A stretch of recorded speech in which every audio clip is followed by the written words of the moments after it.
Bon dia, bona tarda ja. Benvinguts a aquesta darrera sessió d'aquesta primera jornada de matí dedicada al podcasting. En primer lloc m'agradaria felicitar els organitzadors d'aquesta trobada, el Josep Maria Martí, el Raül Terol i la Maria Gutiérrez per l'excel·lent tria dels continguts que han estat molt interessants. Anem a tancar aquesta darrera sessió amb una intervenció d'un projecte paneuropeu que és molt innovador i que creiem que aquí al MAC és un escenari excel·lent per presentar-lo i per donar-lo a conèixer. Aquesta sessió la farem en anglès, així que primer de tot presento a les nostres convidades en català i després em mouré cap a l'anglès en la mesura de la millor manera possible. Contem amb nosaltres amb la Marta Perrota, que és professora associada de ràdio, televisió i mitjans digitals a la Universitat degli Studi de Roma 3, a Itàlia, i amb l'Anna Rivera, que és editora en cap de Podium Podcast, del grup Prisa. Elles dues estan al capdavant d'un projecte europeu, amb finançament europeu, que es diu WePod, que és una plataforma, un market, un B2B nou per generar un espai de trobada entre creadors i compradors i amb una experiència realment molt interessant. Welcome, Marta and Anna. So I was trying to explain in Catalan and I'm speaking very fast, so what I'm trying to introduce is this so interesting and necessary project as is WePod. And the floor is yours, please. This is, I think, the best scenario for you to contact directly with the people that I'm sure will be very interested in your project. That is something really, really new, and it is something that I'm sure will change the podcast ecosystem in Europe, trying to build bridges between different cultures, different spaces, and different language with a very positive value. So the floor is yours whenever you want. Okay, thank you, Belen. This is going to be in English. We will try to be short and explain it the best as we can. Marta and I have been working in WePod for almost 2 years. This project started in the 1st of September of 2023, is ending now on the 31st of August 2025. It has been a journey, it has been a challenge. We have faced so many problems, so many obstacles, but I can say, Marta will agree with me, I think that we now are happy and proud ending this project because we have accomplished so many things.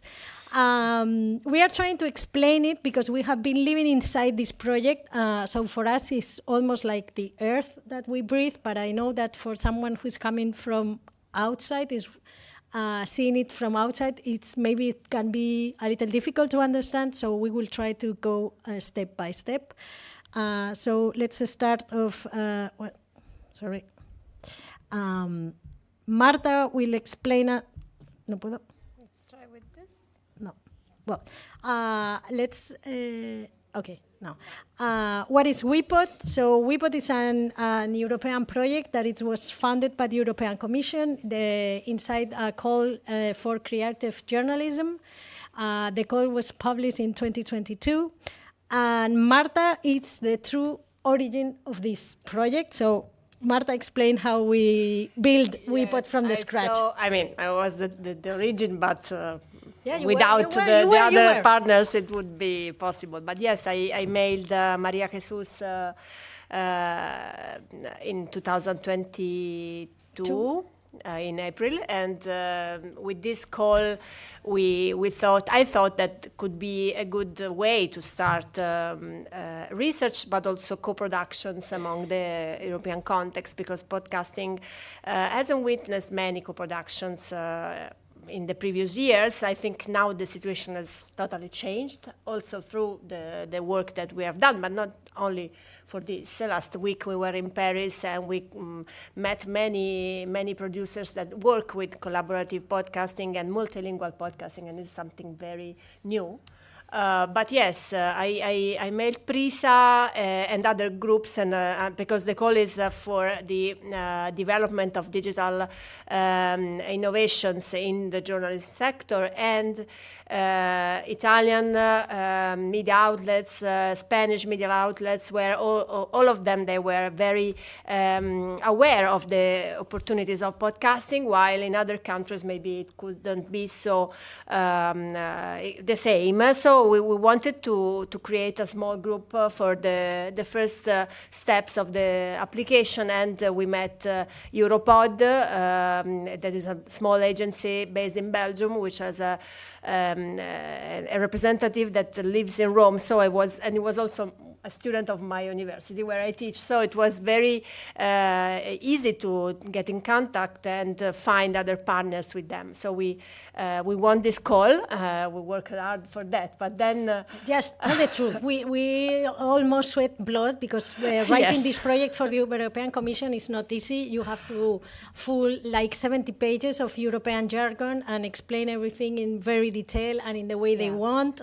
And you have to do a very detailed budget. And Yes, you have to foresee every kind of expenses that you have to do, but you don't know because, co-productions weren't my business. I'm a researcher, but I was very interested in building some research about the production routines in journalism and in podcast co-production. So Prisa was very happy to find this crazy lady and go beyond.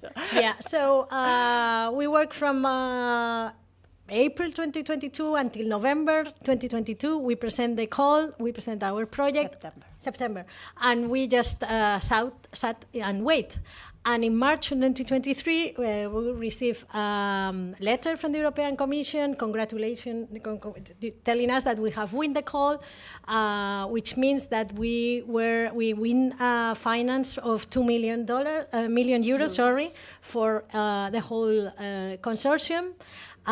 For working 2 years in this project that is now reaching the end. And how is this? Go backwards. Okay. No. Here, these are the partners of the consortium. There's 9 partners from 7 different countries. So this is Prisa, this is Cora, which is the main podcast producer company in Italy, Bule Media, which is from Belgium. The new name of EUROPEA. Yeah, 444, which is a Hungarian media outlet. Now they are in danger because Putin has put them in his enemy list, and also Orban has threatened them to close the media if they talk against him, which is something that they are doing. So maybe they will disappear. We are a little bit worried about our partners from Hungary. Outriders, which is a Polish media. News Decoder was our communication partner. They are from France. Press Freedom Foundation, they are from Serbia. And Romatre, which is Marta, and Iberus, because you need to have technological partner. We will tell you later. We built a hub, which is what Belén was talking at the beginning. So with this consortium, we started the project in September 2023. Okay. Yes, it's just so WePod is about co-producing, but it's about more things. These are all the podcasts that we have produced in these 2 years. Sounds Like Europe, which was the first one that we released, is like the inside podcast of the project. My colleague from Prisa, Javi Caminero, has interviewed everyone, including Marta and myself, in that project, because it's just to tell what we are doing in WePod, how we are doing it, how we are facing all the challenges. But also it's a podcast that has allowed us to interview people from all around Europe, people from Romania, from Hungary, from Germany, from Ireland. to tell the story of podcasting in several countries. Yeah, how is podcasting across Europe? Because this is something that we have realized with doing this project. No, we can work together in Europe, but the first thing to work together is to know each other, because everyone here maybe knows who is the best, who is the most famous podcaster in English, but we don't know anything about podcasting industry in France, in Germany, in Portugal, even in Portugal. So the first thing is we have to know each other. Well, if you want to talk about some of the co-production, Marta. Yes, we have in the project we have four medium-sized co-production. It means 2 partners. Yeah. One large co-production that is the biggest one, La Famiglia Correcta, that has been just released, and it is 7 languages. The other one are in 3 languages. So the 2 languages of the 2 partners, and then English. So this is the outcomes that we will need to present to the Commission, but also the path of where we have been doing research in Roma 3, because looking at how the journalists, the team from different contexts and different cultural backgrounds work is something very interesting also to get new ideas for future ways of collaboration and future way of co-productions. And then we have also an independent co-production podcasting that is AI and You. It was one of the first that we released. Yeah. Because we wanted also to explore how very small teams of 1 journalist can cooperate among different languages on the same topic, the relationship with the AI. And the other co-productions have been all in the investigation side, because this is a journalist call for Creative Europe, so we haven't been developing anything like fiction or something like that, entertainment. It means that the journalistic work has to be done in the different languages and appealing different audiences, which is something that was very challenging. I think doing the research in the project, the most difficult part was really finding the right topic for every co-production. Yeah, no, the thing is that when you talk about co-production, everyone said, that's nice, we have to work together. But then working together has so many problems. So I think that from the first one, which was A Sea of Rage, Mare de Rabia, yes. Mar de Rabia, until the last one, who has been La Famiglia Correcta, I think that we have learn a lot and make better choices in how to work together, because as we are not used as working together with different companies, the first thing that you have to know when you sit to work together to co-produce a podcast is to know that you are going to you are not producing a podcast that is going to be like everything in your catalog. It has to be a little bit different, because it's going to have a twist from your partner. And this is something that the companies have to learn. So we have faced so many challenges, and I have to say that Marta and her team, they have been like shadows in all our meetings, because we meet together even in person or by video calls, and you just see, like a window of Marta Perrota is in the meeting, and Marta was like taking notes of everything. And then they have interviews with all the journalists and all the producers. And the diary. And a weekly diary for every producer. They send to every journalist a weekly diary asking the journalist how many interaction do you have this week with another partners, what were the problems, how you resolve them. So with all that data, they are going to release a white paper about this methodology for co-production, which has been rewarding, but it hasn't been easy. It has been sometimes a little bit of struggle, and sometimes, as an executive producer, I can say that sometimes I felt a little bit of despair, but it has come out nicely. So I invite all of you to listen to our podcast, especially La Famiglia Correcta, the right kind of family, which was released last week. What else? We did one of the main goals was also to involve young students in journalism and also school students. There were workshops for the schools that was managed by the French partner, but the main thing was the WePod Academy that was held in Milan in March 2025. And within this academy, we invited 50 journalists from across all Europe, included 5 Ukrainians. Yeah, 5 Ukrainians who were fully funded from the and project. The rest were attending the academy for free. And this was a very interesting way to get feedbacks from journalists, because maybe, as Anna said before, we are in this mood since 2023, but many young journalists didn't know about WePod and the opportunities, and also all the work that we can share with journalists and media outlets across all Europe and also beyond. And it was a very important touch with I think with the new generation of journalists. With the community, no? Because community. What I learned at this WePod Academy, which was 5 days in Milan, from 9 in the morning until 6 in the afternoon every day, so it was intense, was that podcasting across Europe, not only in Spain, as we have seen today, it's like a very isolated activity. People feel a little bit lonely in their houses or in their studios doing their podcasts, their scripts. So when they go to a place like the WePod Academy and there's 50 of them, they discover that they share the same problems, the same challenges. There's like, I'm doing this research about whatever, and there was someone in the room saying, I have an experience, I can put you in contact with whatever. So that was nice, creating like this community and this space for 50 people to join and to have, a week of sharing activities and ideas. And it was really a great experience. I think one of the best in the WePod project, even though I love all the WePod project. But that was one of the main things. Yeah, also because you weren't organizing. No, I wasn't in charge of that. Yeah, that's true. Me too.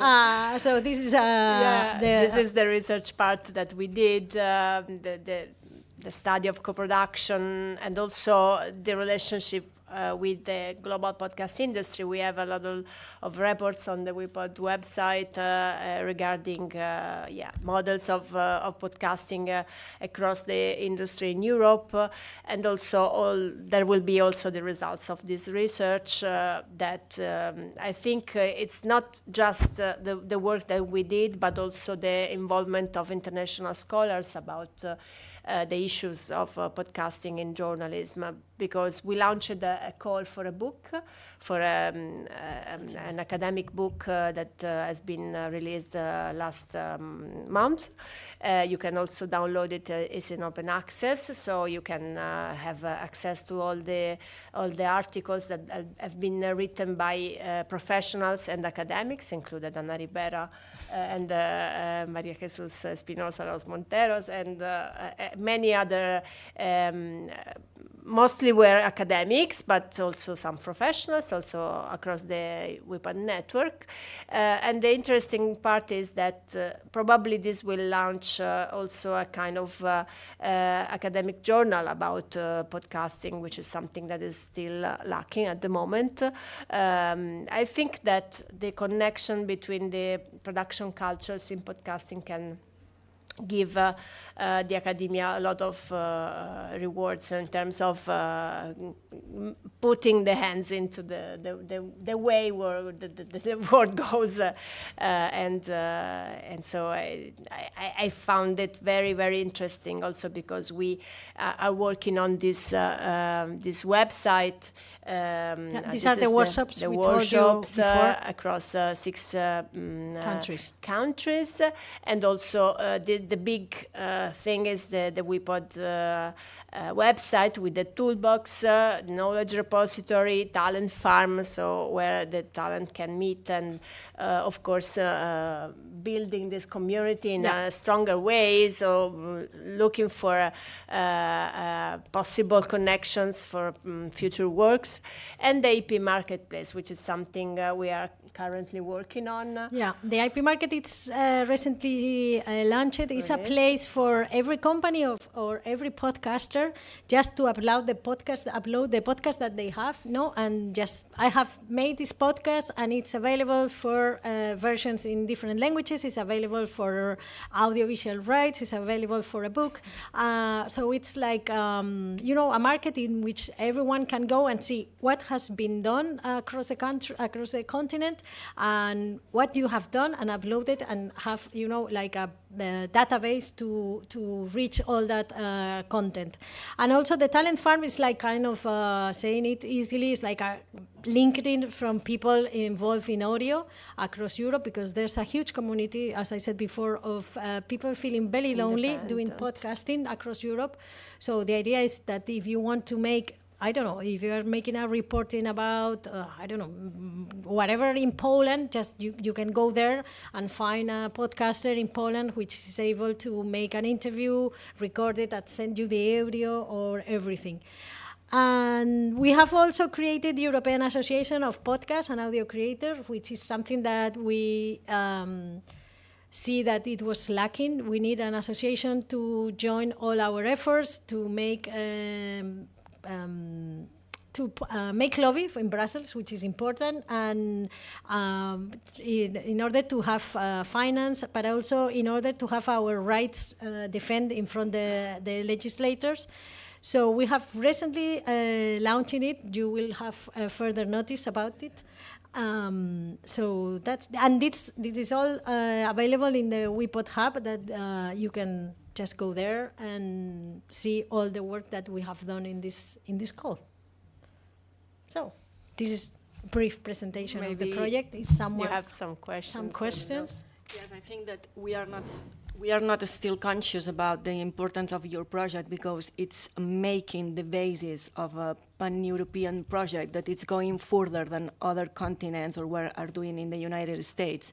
And it's trying to be in each perspective. So from trying to make a lobby, trying to make content, trying to make a platform where the people can meet, trying to establish a community. And this is really, really important in that moment that the industry of podcasting is making its expansion around the world. So trying to put first and trying to organize all these things, I think it's something that it's really, really important. I mean, when the European Commission gives you so much money, it's because this is really, really worth it, and this is really important. No sé si hi ha algú des d'aquí que voldria fer una pregunta ràpida. Tenim el temps una mica premiat perquè hem d'anar a dinar, però sí, Maria. We have. I can tell you also that there was a new call on published in October 2024, and we have applied with a new project, which is called. Well, we call it WePod 2. And we are waiting for the European Commission to say... So we cross fingers in order that the European Commission continues supporting this project. We know that the European Commission is really happy with our project and the results. So, but we don't know. We will know in maybe next month. So, okay, Maria. Congratulations for this project, because I think it's the basis to build Europe through sound. So from this point of view, for me, it's important. So my question is, do you have any number, do you have knowledge about the impact of the camioneros, Mar de Rabia, this kind of... How many people have listened to them? Yeah. Well, in the case of the Spanish versions, Mar de Rabia have very. It has been listened by I don't know. I think it's like almost 100,000. So it's good. La Familia Correta we watched last week. It has because we launched it also in the first episode on the feed of Hoy en el País. So 50,000 people listened to it. So it's okay. The different different version. In Italy, the podcast is going also okay. So yeah, the results are good. You know, it's not like an entertainment podcast or a conversational podcast or whatever, but for a non-fiction podcast, they are okay. I don't know by heart the numbers for the Serbian versions forever, but those markets are smaller. But as I said before, the European Commission is very pleased with our results. And also we are making like a lot of noise, because if you launch a podcast in 7 languages at the same time, that's something that is going to resonate across the media in Europe. So it's okay. We will love to have thousands of listeners, but you know how non-fiction works. And there was a prize for Mar de Rabia. Yeah, Mar de Rabia won the prize for the best production, and also Camioneros in its French version is nominated for an international award, Women Podcast Award. So, and we have presented them in another award. So we hope that we win more awards and people listen a lot to our content. Gracias. Silvia Espinosa. Oops. Hi, thank you for your presentation and congrats. I wanted to know a little bit more about your European, I don't remember the name, your... The association or the academy? The association. The lobby. The lobby, yes, the lobby one. I was thinking the same, how many people there is, but it's just recently launched, right? Yeah, so we have Also, what's the goal? What do you want to do with that? Well, we have just created, which is, you know, it involves a lot of legal consulting and legal paperwork, and you have to create it and then ask for the NIF number and everything. So it's just been created. The idea is to present it. We don't know if we are going out of time now in July, but maybe in September. The idea is to involve as many people as we can, as many companies. It's open for big companies. It's open for little companies, for entities. It's open for independent producers, from research. For example, Roma 3 is in the board of every member of WePod. It's like how we call it, un miembro honorario. I don't know how you say it. Honorary in English. member. Yeah, honorary member. And then, but the idea is to invite everyone to join in the first year by free.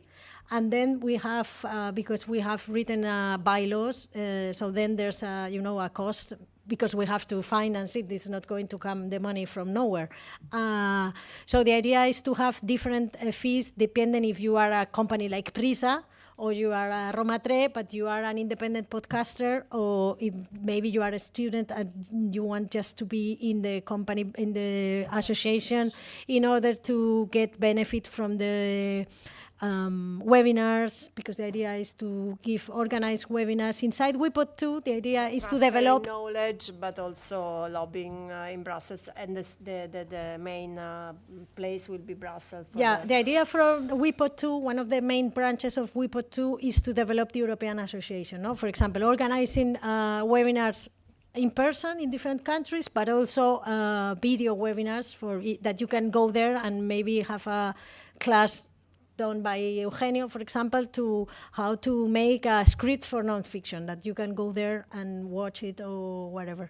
And then doing the lobby, if you are going to ask me how we are going to do the lobby, I don't know yet. It will be my first time doing lobby, but I will do my best. Well, I suppose it's something that used to happen with this kind of association. So first you have to build the network, and later you go step by step. I was thinking about Frappa to protect the format on TV. I'm thinking something very similar to them, working in the direction that we need in the case of the podcasters. I think that in our case, the first thing that we have to do is to create this idea that we have to be together. You know, that it is something that televisions and radio, they have this idea from ages, all the associations that they are from television and radio, because they know that they are stronger. But as podcasting is like formed by little people, little companies.